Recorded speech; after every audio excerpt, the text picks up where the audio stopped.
Okay, I don't want to go on with the policy. On the partnership part of it, we now have, I think if I remember correctly, 27 individual degree partnerships between Turkish institutions of higher education, Turkish universities, both foundation and public. I think we're up to 28 because Fredonia just established a new program, new partnership in psychology. Those 27 degree partnerships provide for opportunities for undergraduate students, and most of you are graduate students, and SUNY Albany did not participate in this program at the beginning. They're starting to come in now. Provide for opportunities for undergraduates to do part of their undergraduate education at their home institution in Turkey and the other part here at the State University, earning degrees from both institutions at the end of the successful completion of these academic programs.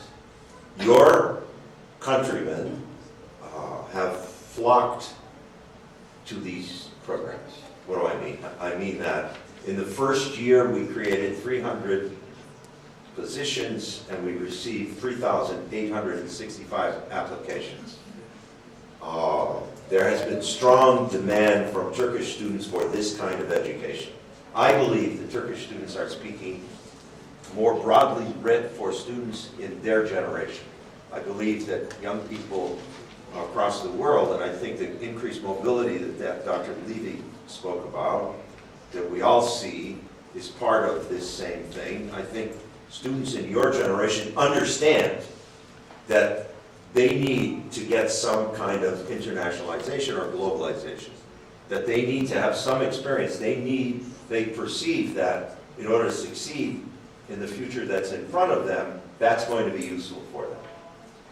And so these programs have been, Ms. Thompson and I have worked on them, as Junaid said, for a long time.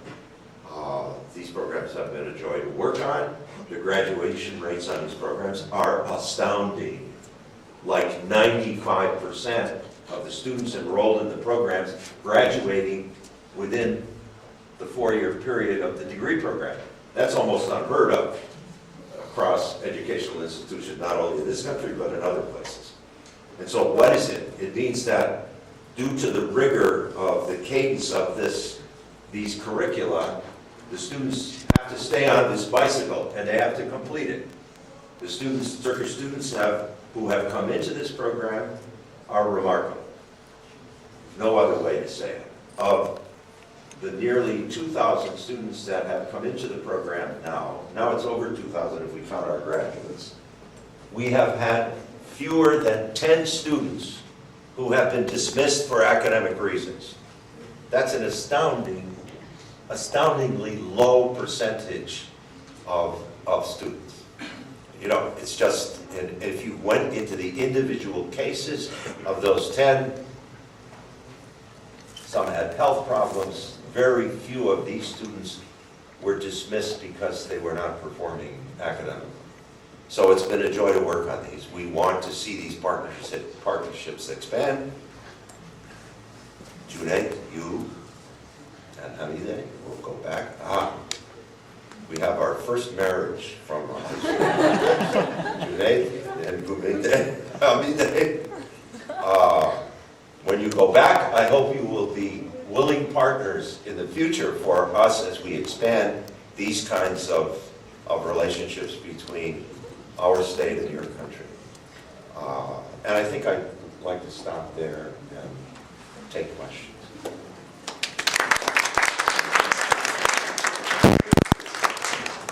If you have it. Actually, we have a question, maybe, or if you want, I think you need to.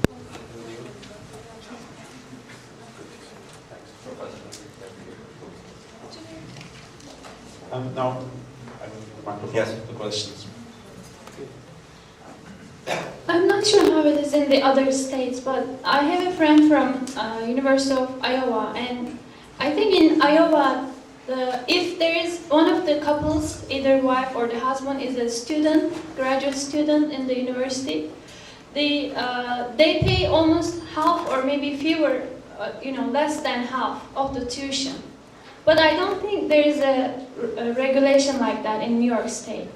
Is there a possibility, or was it ever We're never issue of conversation? Let me describe what, this is, you were saying you need to study history more time. This is the history of this for this state. Up until 1979, can you hear me? Yes. Yeah, okay, I think it's okay. Up until 1979, this state granted for international students tuition waivers. Not in-state tuition, not a discount if your husband was a student, a waiver. You came here and you studied, you had no tuition. That was remarkable. It was quite fantastic. And it was discovered in our legislature. And they said, wait a minute, what's going on here? We built the State University of New York. Why did we build it? And why do we keep the rates low? We're trying to educate people in the state of New York. And you guys, what are you doing? You're bringing in people from all over the world, letting them study for free. Please. Okay, so the pendulum, as is so often the case in politics, swung from one end of the spectrum to the other end of the spectrum. They then said, the legislature of the state of New York, and this is what applies now here, thou shalt not provide in-state tuition for students from outside New York State. Okay? So a student from Connecticut pays the same amount as a student from Turkey. Now, what I was trying to focus you on, okay, is despite that, this is a big buy. Okay? Because $12,800, as Linda and Lori and I did the research to look at the comparative costs, at least so far, is very significantly lower than other institutions of public higher education across the United States. Now, I get nervous about talking too much about that. Why? Because there already has been speculation in this state that an easy way for us to get a lot more money is to just raise the tuition for out-of-state students to, what, $30,000 or $30,000 like it is in other institutions. We do not want to do that. Not because of the money. Okay? Because the calculation in the state of New York for public higher education is not how much money we're going to make each year, it's how much money we're going to lose each year. This is not a profit-making organization. It should not be thought of that way. The reason for you being here are educational, not monetary. We believe that your presence here, as graduate students, as teaching assistants, as researchers, as human beings, as you relate to our human beings here, is an overwhelmingly positive thing. We think that's good for our universities and our students, and we hope it's good for you as well. So yeah, we have these flat rules about that tuition. That's the history behind it. What we're fighting for is to keep the rates low so that we are providing access. Now, the state did do one thing on the Turkey program last year that was very positive. In the middle of the year, we raised tuition last year from, if I remember correctly, from $10,600 per year to $12,800. So we raised it $1,100 a semester.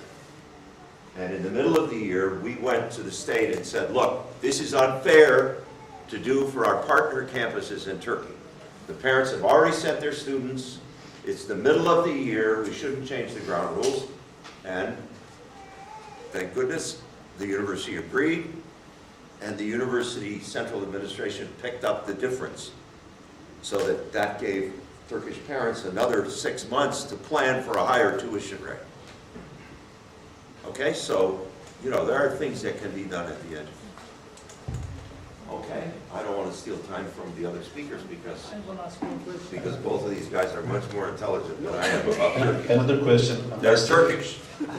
Any other questions? Yeah. I'll be here tonight, so. My question